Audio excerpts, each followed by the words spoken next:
Good afternoon and welcome, everybody. I'm Shira Gans from the Mayor's Office of Media and Entertainment. We're the ACE New York City agency that supports all the media and entertainment industries in New York, including music. And this is an edition from New York Music Month Extended Play. New York Music Month is a program we've been running every June since 2017. And in the pandemic, we decided to extend it and make it virtual and bring you programming for 6 months. So today I'm pretty excited. We have an event that's in our newest category of programming, youth programming.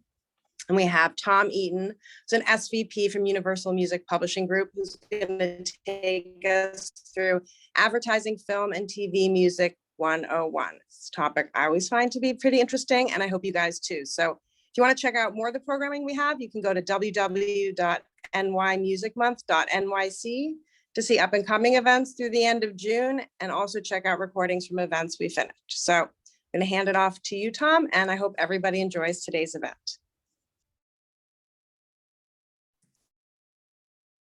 Hi, everybody. Thanks for coming.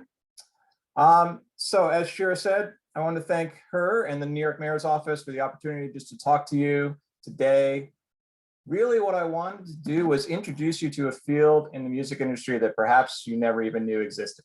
I've worked at Universal Music Publishing for about 23 years now, and in both film and television music and music for advertising. So I started out in Los Angeles many years ago, pitching specifically for film and TV, then moved to New York and have been focusing on music for advertising. So I will talk a bit more about music for advertising as we go today, but I wanted you to understand kind of what the field is all about. I have a feeling that most people, when they think of the music industry, probably think of the A&R world, which is those people that find artists and they find songwriters and they sign them to a record deal and help propel their career. And that's obviously an incredible and important part of the industry, but there's a lot of other areas that are interesting and that you probably didn't know have existed. About 26 years ago, I had no idea that this field was there. I was happy enough and lucky enough to stumble across it, and I've made my life as part of the industry ever since. So today, the topic is really, have you ever wondered how music is chosen for commercials, for film, for TV? And did you know that there's an entire industry dedicated to this? So today I'm going to try to introduce you to a number of the different companies and fields that you could get in if you're interested in this, and then a little bit of the basics of how songs actually make it into commercials, film, and TV. So I think the best way to start out is I'm going to show just a quick 1.5-minute video of a bunch of songs and commercials that we've had music in, and then we can talk a little bit more from there. There we go. I'm showing this video now. Let me just... All right, here we go. The future isn't something you wait for. If you hear the music, make that music.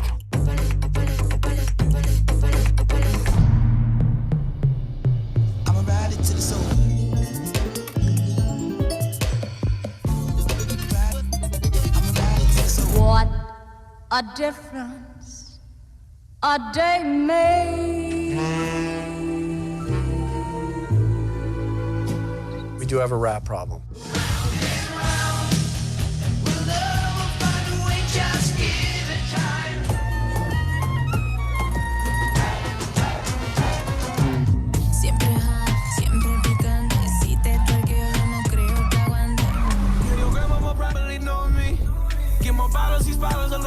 It's a moment when I show up, God, I'm saying wow.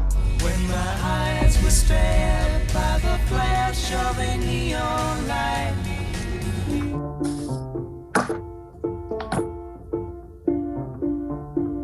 Don't worry about me, I'm doing good, I'm doing great, alright. I have to celebrate, baby.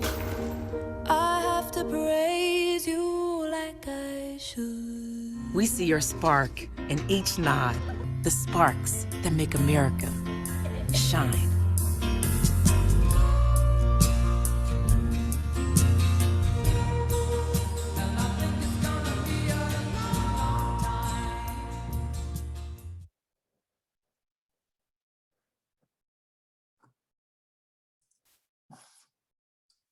Okay, so one thing I wanted to mention first, before we get going too far, is there's going to be some very defined sections of what I'm talking about. If you have any questions, feel free to put them in the Q&A, and then they will hopefully be passed on to me and I can answer them. And we don't have to wait to the end. If you want to ask questions to the end, that's fine. But if you do have any questions as we go, please feel free to ask them and we can just answer them as we go.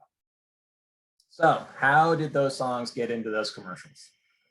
This is a little bit more complicated than just pulling a song from your iTunes or from Spotify and saying, hey, I want to put this song into the commercial I'm working on.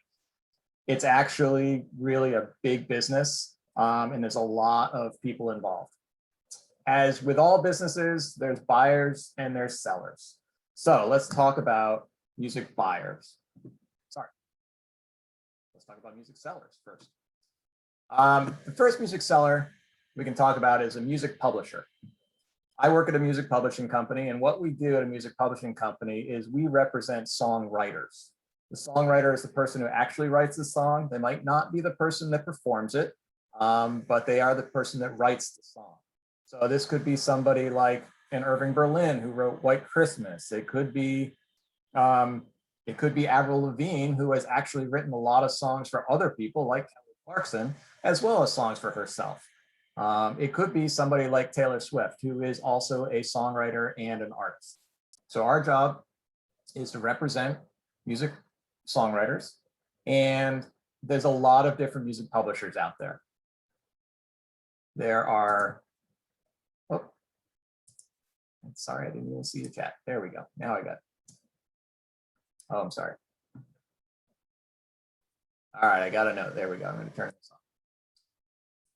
I apologize. So music publishers, there's a lot of music publishers. There's your major music publishers. There are generally companies like Universal Music Publishing, Sony Music Publishing, Warner Chappell.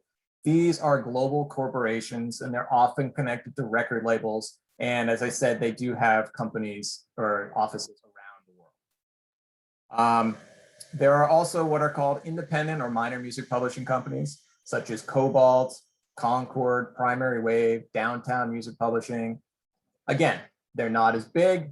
They might only be based in one country or 2 or 3 countries around the world, but most of these publishing companies will have what's called a film and TV department, and that department is set up to pitch our songs to buyers, and we're going to get to what buyers are soon.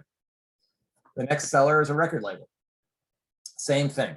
Record labels have major record labels and independents. There's majors like Universal Records, which has Island, Def Jam, Interscope, Republic Records, Verve. Sony Records has Epic, Columbia, RCA. Warner Brothers has Atlantic and Rhino. All of these record labels have people on staff that are dedicated to pitching songs for film and TV and advertising. And then there's smaller record labels, again, maybe just based in the US. AWAL Records is a good example of that. And they represent a smaller catalog, but they do the same thing. They're trying to get the songs that are performed by their artists into a film or TV or commercial. Now, a music publisher represents the song. A record label represents the recording of that song. All right, so there could be 10 or 20 or 100 different recordings of a classic song, and there would be different record labels represent each recording. So maybe Strangers in the Night, Frank Sinatra, his record label represents his recording. Michael Bublé's record label represents his recording. Aretha Franklin recorded it, and her record label represents her recording. So depending on which recording you want to use, that's the record label you would talk to. Next is an independent agent. Now, a lot of smaller record labels might not have a film and TV person that's part of their staff. So they hire these companies that will represent them within the film and TV world. So an independent agent might represent 5, 10, small record labels. They might represent an artist directly that's not on a record label, but might be somebody who writes songs that are great for film and TV. So this independent agent can be very important in their world. All right, let's move on to buyers. Buyers are those people or those companies that will actually license a song to put into their commercial film TV show. So the first would be ad agencies. Of course, they're working on commercials. They work direct with brands and they create a commercial and they come to us at a record label or a publishing company and say, hey, I need a song. What have you got? And they put a song into their commercial. Now, sometimes they're asking for creative ideas and sometimes they know exactly what song they want and they come to us and say, we want to license this specific song. Let us know what we need to do that. Now, ad agencies, many of them have in-house music teams. So if you're interested in being involved in the music world and the advertising world, there's a job there at an ad agency, possibly. Ad agencies are all across the United States, from New York to Los Angeles, to Boston, Austin, San Francisco, Portland, they're everywhere. Now, not all of them have in-house music supervisors, but many of them do. Next, brands. Now, some brands have an in-house music team directly. Brands like Nike, Coca-Cola, Pepsi, they have an in-house team. Let's move on to film. Film studios always have an in-house music supervisor, music team. And they are the team that's working directly on the films that those studios are working on. TV studios is the same. Most of them, it used to be just ABC, NBC, CBS. Now Netflix has a music team. Amazon has a music team. These companies have more and more music needs and they're hiring in-house teams to handle those needs for them. So the sellers have to have contacts at all of those companies and are constantly in touch with them saying, hey, how can we help you? Video games. Not sure if any of you are gamers, but obviously music plays an incredibly important part in games. Whether it be a song that's licensed or background music that's in a game, many of these video game companies also have in-house music teams. Now that could be EA Sports, Rockstar Games, and a number more. They have their own in-house team. Social media, this is a new one in the last few years. Companies like Facebook, TikTok, Triller, they are very involved in the music space. And they have their own in-house music teams. And finally, one of the main buyers are music supervisors.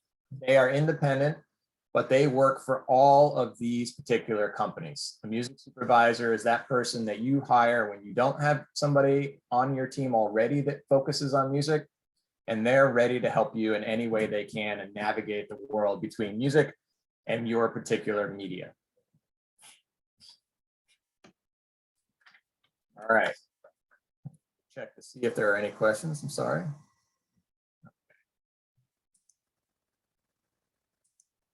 Let's move on. The next area that is also pretty new is music branding. It used to be that you would just license a song and put it in your ad, put it in your film, whatever it may be. Music branding over the last few years has become an incredibly important field for artists. Music branding deals with an artist's relationship with a brand.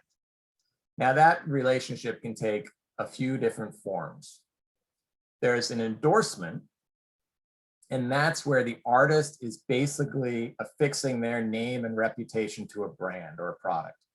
They're endorsing it, they're approving of it, and oftentimes they're basically saying that I am going to use this brand exclusively in its particular field.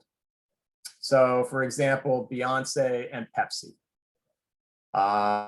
Idris Elba and Ford, Britney Spears with Pepsi, which is an example of how you really have to be careful. If you are an artist associated with a brand, she was photographed drinking Diet Coke. I'm sure that Pepsi was not happy, but most artists are very careful of their brand associations, and they work very closely with their brands. Taylor Swift with Capital One is another brand. So those are endorsements. Now, sometimes if an artist is not interested in going quite as far with a brand, there are sponsorships. Now a sponsorship is more of a passive relationship. A sponsorship could be a tour sponsorship where basically the brand puts its name on an artist tour and they're helping fund this tour. Now, the artist is not necessarily beholden to this brand. They're not endorsing the brand, but the brand is just saying, we know that your tour is going to make a lot of money. It's going to get a lot of eyeballs on it. And we want, when people are looking at the stage that you're standing on, we want them to see the name of our brand. Sometimes also artists will do concerts for brands specifically. Honda for years had a concert series where they would have independent and emerging artists play concert series. So that's also a sponsorship level. So brands are the buyers in this situation. But there are also branding companies that are specifically created just to develop these relationships with brands. Most brands don't have an in-house music team. They have a marketing team, and you know the image that they're trying to project, but they don't necessarily have a team on board that's in that music world. So they hire a company to develop and handle these relationships for them. Now there's some major companies, again, most of them are in New York and Los Angeles. There's some in Nashville. These companies have their foot in many worlds. They have their foot in the corporate world, but they're also very involved in the music world. So if this is a field that also could be of interest to you. The sellers in music branding are generally the record labels. This is a field where a record label can earn a lot of money because they broker the deals with their artists between the brands. Sometimes there's music licensing involved, like in Taylor Swift putting her song Cardigan in a Capital One commercial. But sometimes it's a relationship that doesn't have anything to do with a song being in a commercial. Sometimes it's the fact that maybe, if you are a,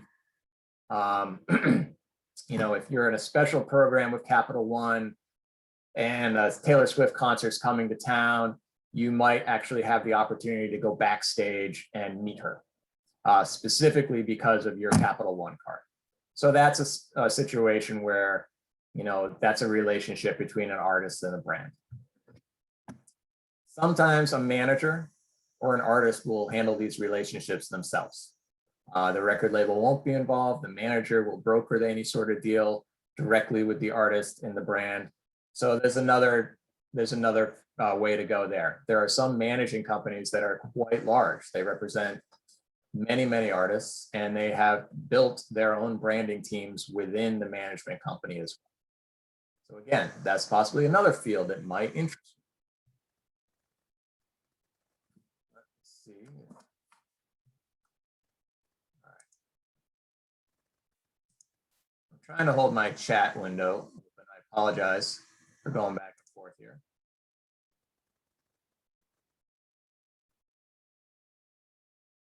Okay, I see a question. What is your interest regarding music and filming? Now, do you mean, I apologize, and I am going to ask you to type a little bit. There's a number of ways to answer this. Oftentimes, artists may be involved specifically in a commercial. They might, an artist might be on a commercial. They might be filmed performing a song in a commercial or performing a song in a TV show. And that is something that, is great for the artist's career. It's a really good way for an artist to get noticed and get a lot of attention. You can always see a spike on Spotify and Apple Music when an artist is in a film or in a TV show. The next day or the next week, there will definitely be a lot more people that are listening to that artist's music or that are Shazamming that artist. So I think it's a great thing for an artist to do or try to get involved in. The opportunities are very small. Not a lot of chances to have that sort of thing happen for them, but it's great.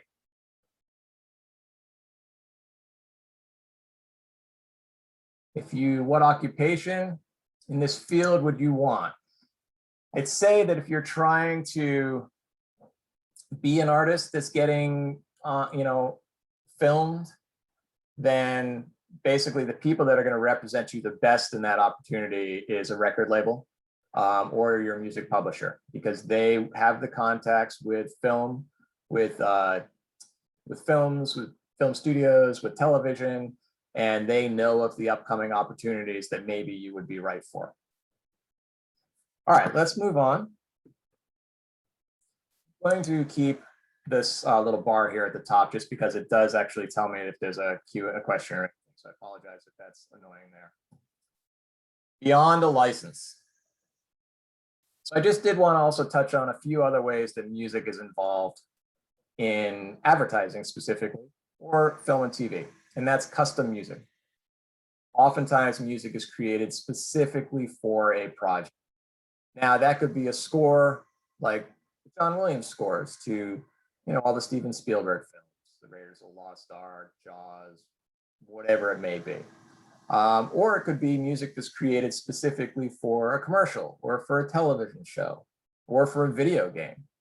There are companies all across the United States that are dedicated to creating music specifically for these types of opportunities.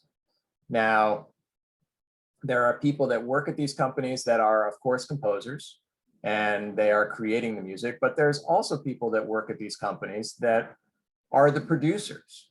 And it is their job basically to be the go-between between the ad agency and a composer. They want the composer to be able to just focus specifically on being creative. They don't want the composer to worry about the deal terms, to worry about when everything is due and how many people are going to listen to it and anything like that. The composer's job is just be creative. All right, so there's a team of people supporting them. They are finding the opportunities with ad agencies, with TV networks, with video games, and then they are bringing those opportunities to their composers. So again, this is a job for somebody that's wants to be involved in the music industry, has a good business background, sometimes has a good sales background, somebody that can really get in to an ad agency and sell the fact that they have these composers that are ready to work, that are incredibly talented and would be perfect for the commercial that's being worked on. And that's a job, really, it's almost a sales job. And then mnemonics usually is involved in the custom music world. A mnemonic is that little piece of music that you identify with a brand, or even like a brand like Netflix. When you turn on Netflix, you hear that boom, boom. That's a mnemonic. When you hear that, you know that Netflix is coming on. Sorry, just checking my chat.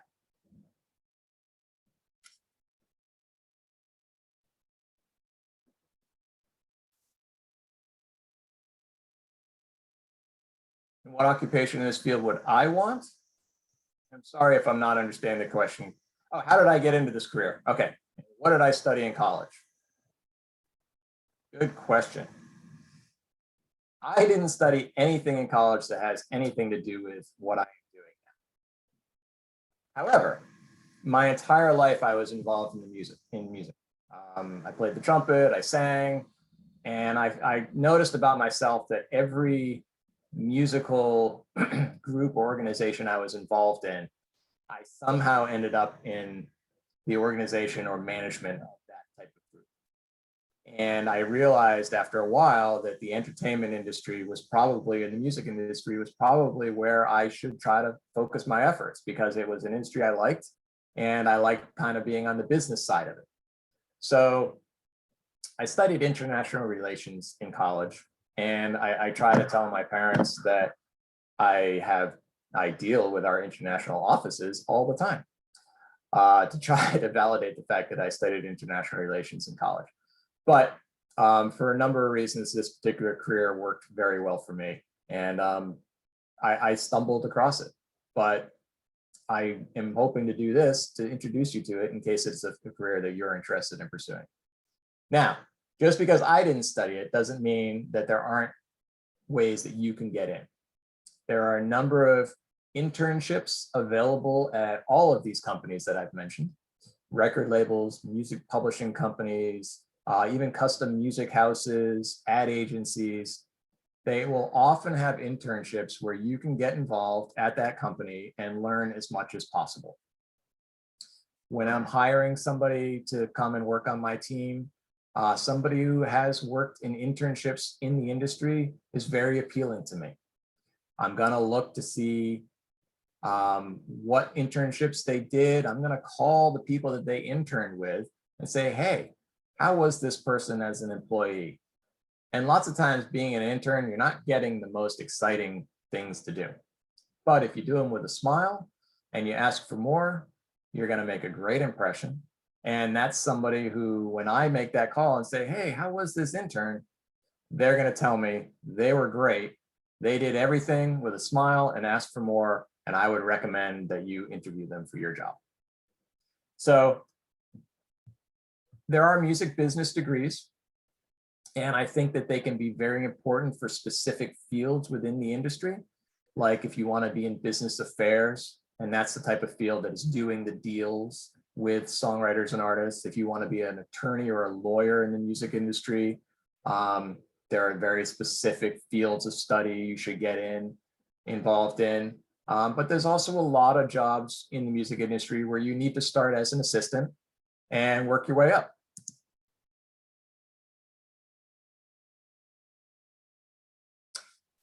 If you haven't worked in the industry, would we be willing to hire you anyways? Yes. I'm not trying to say that an internship is the only way to get in. It is not. And it's something I'm looking for somebody who has a passion for the industry. Generally, I think that somebody who can really explain that they are interested in this world and why. You know, all right, I want somebody who's interested in music specifically. When I ask somebody, hey, what are you listening to right now? Or what kind of music do you like?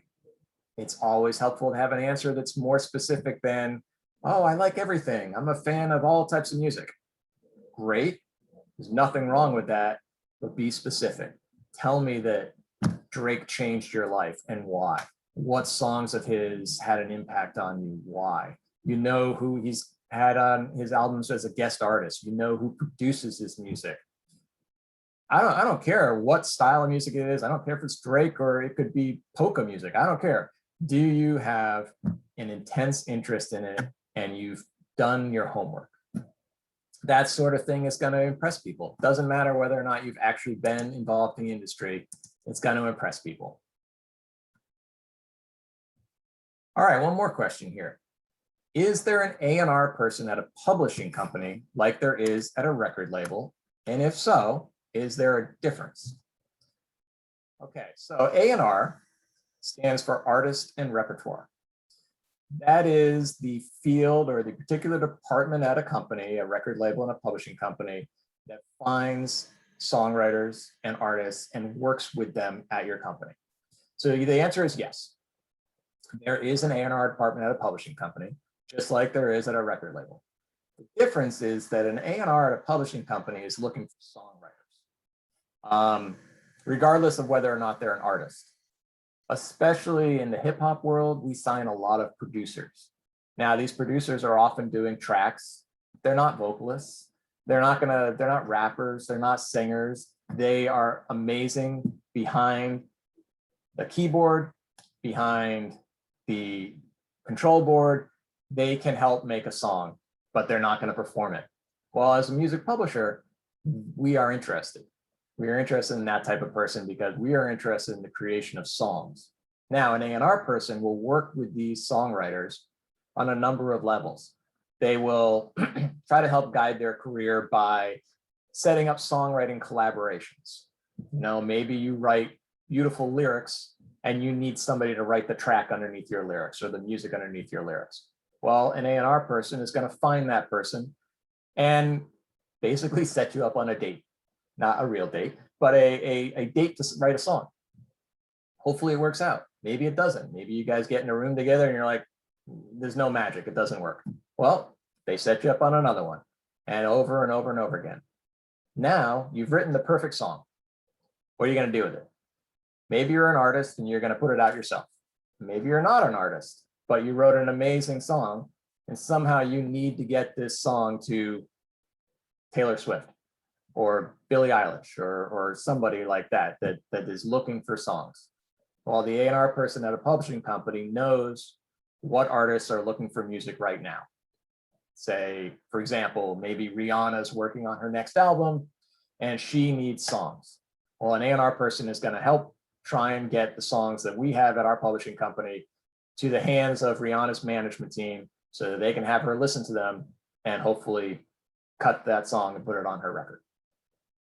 An A&R person at a record label is different, whereas they are finding artists and they are out at shows and they are signing new artists because they believe that this artist is gonna break and is gonna be the next big thing.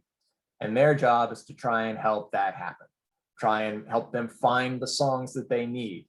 Try and help them get their songs onto playlists on Spotify. Try and help them get their songs to the film and TV teams to put in film and TV or ads. So they basically, an A&R person will shepherd whoever it is they're working with through their career in music. Okay. I did have a couple more things just about film and TV. Basically, what is it that a seller does? Now, remember, the seller works at the music publishing company or a record label. And what do? They're trying to get their songs used. So there's general marketing, and that's basically sending out samplers and talking to the whole film and TV community about, hey, we signed Royal and the Serpent. We think she's amazing. You need to listen to her music. Here's all the songs she just put out and a little bit of information about her. That's general marketing. But we also do direct pitching. And that's when whoever it is, TV, film, ads, they come to us and they say, we're working on a project and we need your help. We want to put songs into it. What do you have? So they send us what's called a music brief. In that music brief, they're going to tell us a number of things they're looking for. Do they want a recognizable song? Or are they okay with it being a brand new song that nobody's ever heard before? They want something new, or they want something old? What's their budget? This is always a very important question. If they are willing to spend a lot of money, then more than likely they're going to want a recognizable song. Or they want a big artist. They have specific lyrics that they need. And this comes up a lot.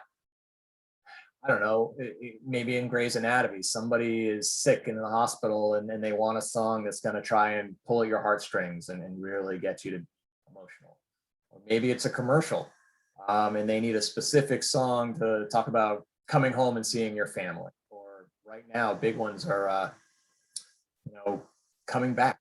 Hopefully, this pandemic is ending and the world is starting to return a little bit to normal, and brands are looking for songs that say that. Coming back, getting back to normal, getting out there again. So it's up to us to find those specific lyrics.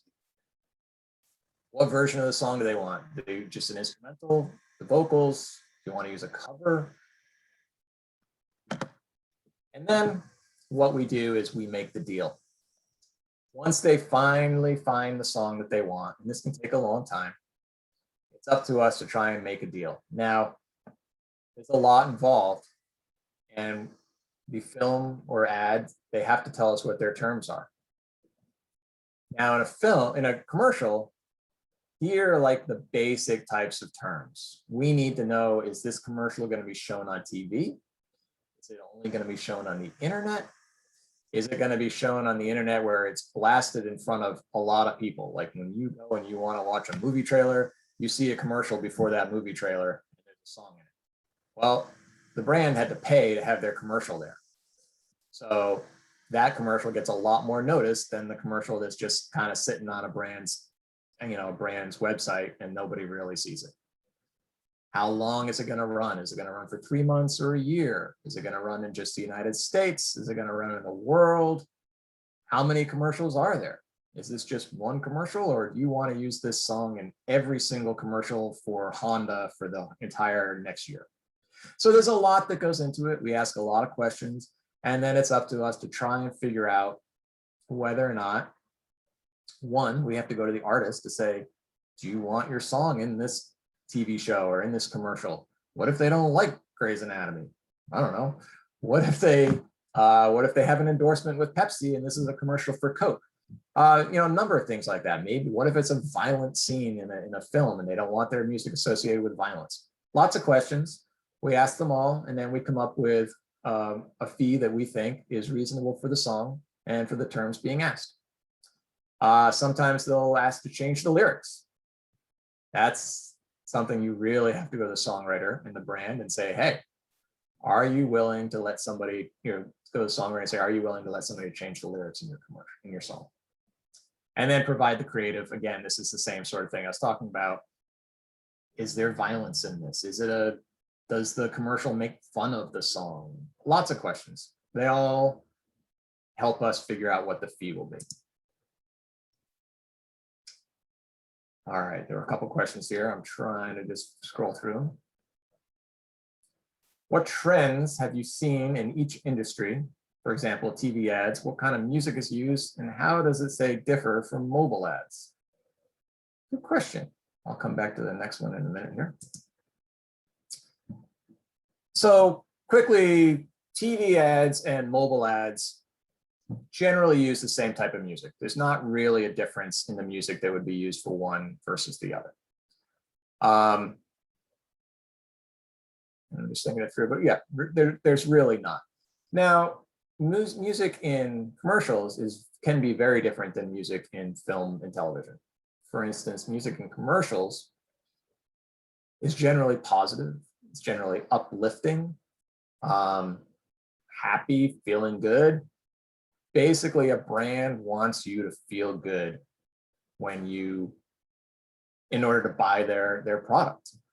If you feel sad, if it's a depressing song, probably not going to have a good association with that brand. So they want you to feel good. All right. And the problem is not a lot of people write happy songs. It seems that the tortured soul is really what drives an artist's creativity most of the time. And a lot of songs are about heartbreak and kind of sad things. Those songs don't work that well in commercials, but they could work really well in film and TV, in those scenes that are about heartbreak or whatever it may be. So oftentimes our film and TV team are pitching very different songs than we're pitching for commercials. So it's really interesting when I listen to songs all the time, we're looking specifically for those songs that fit the themes for advertising.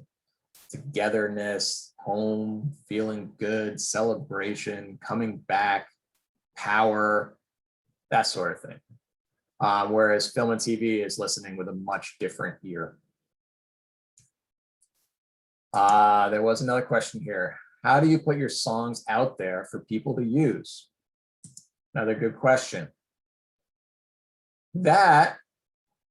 So obviously you want to try to get them out there on Spotify, on Apple Music, whatever platform it is. But then you're going to have the best luck if you have somebody working on your behalf. Now, if you happen to have a deal with a publisher or a record label, great. They will hopefully have somebody that's helping get your songs into film and TV opportunities and ad opportunities. If you don't, but you're associated with a writers performing rights organization such as ASCAP or BMI, they also have film and TV teams and they can help. Now, not as much because there's so many people involved in ASCAP and BMI, but if you try hard, you can get somebody to hopefully be a champion of yours at ASCAP and BMI and to help you find some opportunities. Barring that, that's when you try to find one of those independent agents I was talking about before that are sellers of music that doesn't have representation. So if you can find a company that represents artists for film and TV opportunities and you can convince them that your music is relevant in that world and could potentially make some money, they will sign you to a deal and take you on and pitch your music. Hopefully that answers your question there. Let me see if I had anything else here. No, that's it. So I'm going to stop sharing. Let's see if I missed any particular questions. All right, how much money do commercials pay? Good question. I wish there was an easy answer. If you look back on the terms that I mentioned, they really vary. A song commercial can run in just Connecticut for 3 months, or it can run around the world for a year. There's going to be very different checks involved for those terms. Now, a commercial using a song by Billie Eilish, that song is going to cost a lot more money than a song that I wrote. A song that I wrote is not going to cost anything, but you get what I mean. So I wish I could say, I mean, I can give you a broad range, a very broad range. It could be, $10,000 on the low end, $5,000, $10,000 in the low end for something just in Connecticut for a short amount of time, to hundreds of thousands of dollars for a major artist in a commercial that's going to run for a long time in a lot of territories. And I've seen and done deals for all of those. Film and TV is a little bit more standard, but again, you kind of run the same thing, where if it's an emerging artist, the fee is much lower than for an established or iconic artist.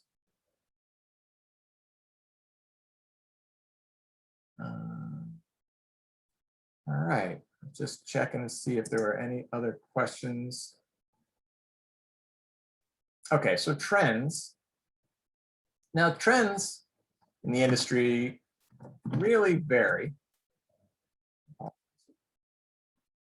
And they vary over time. Like there was a time where everybody wanted anything that sounded like the Black Eyed Peas. They were it, and everybody was using music that sounded like Black Eyed Peas or like Outkast.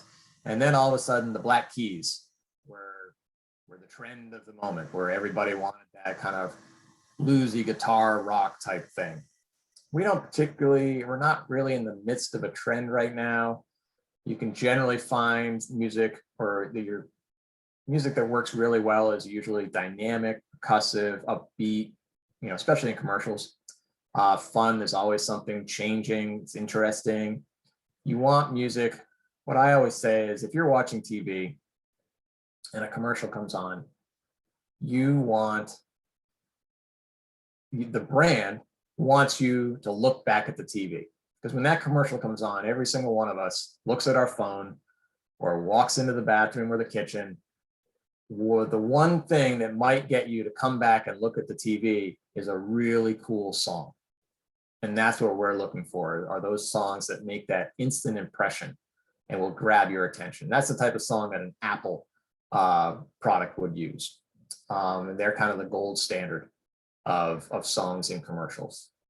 But also lots of times music in a commercial specifically is music that's going to help tell the story, that's not going to get in the way necessarily. It's going to help grab your attention and keep you emotionally invested, but it's not going to distract from what the message of the commercial is. Let me see, if I'm signed to a label, do I have to have a publisher, or do they help me find one? Good question. You don't have to have a publisher.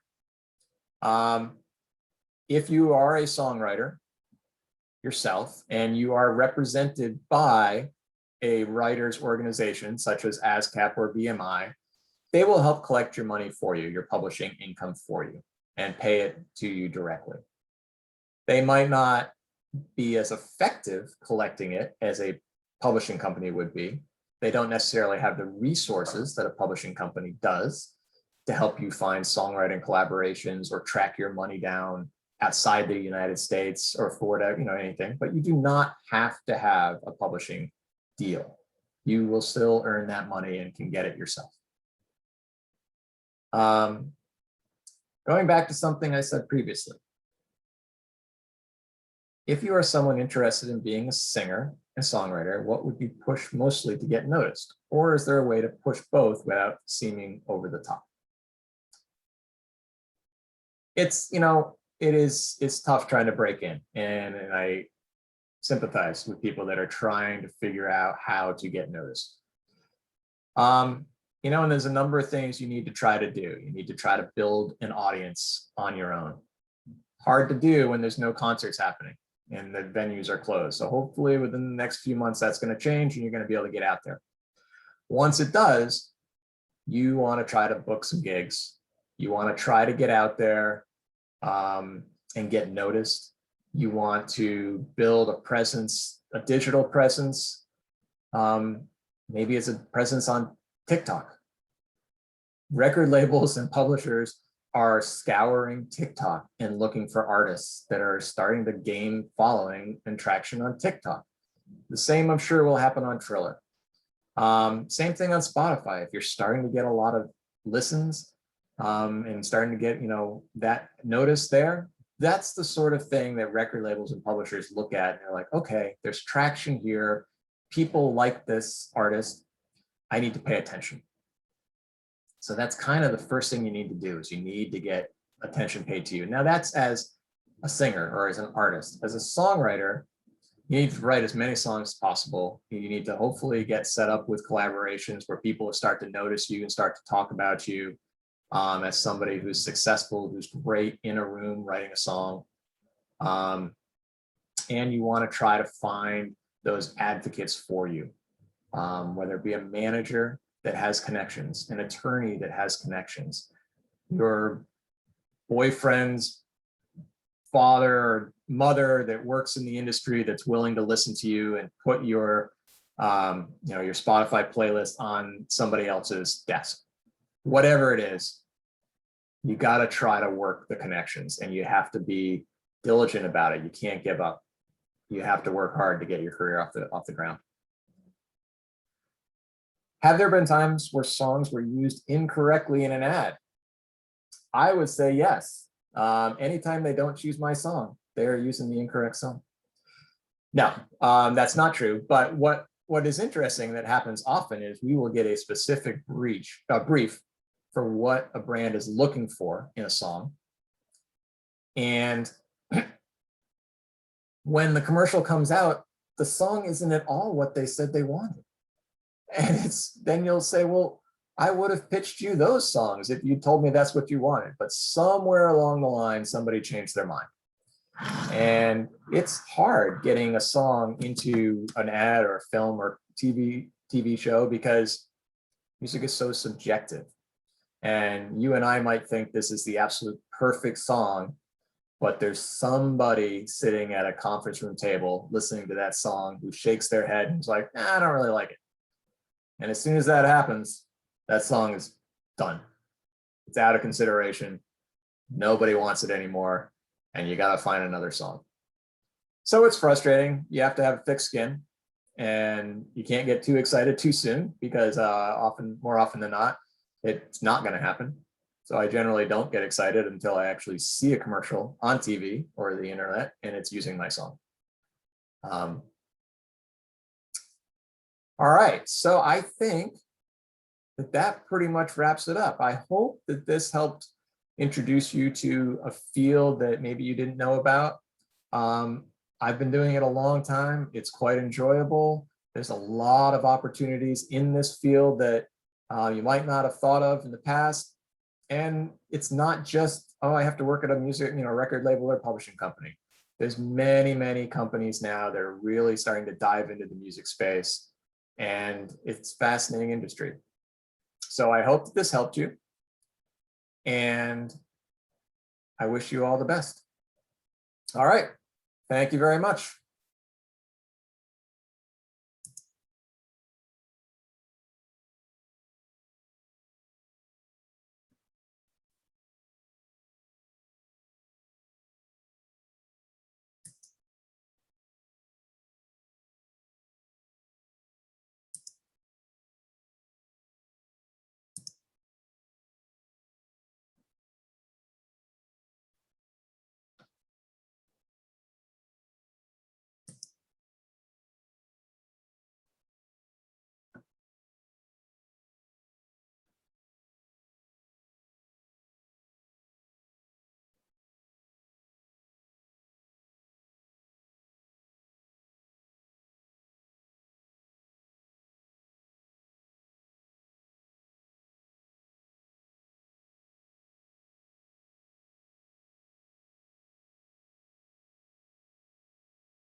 All right, we are good.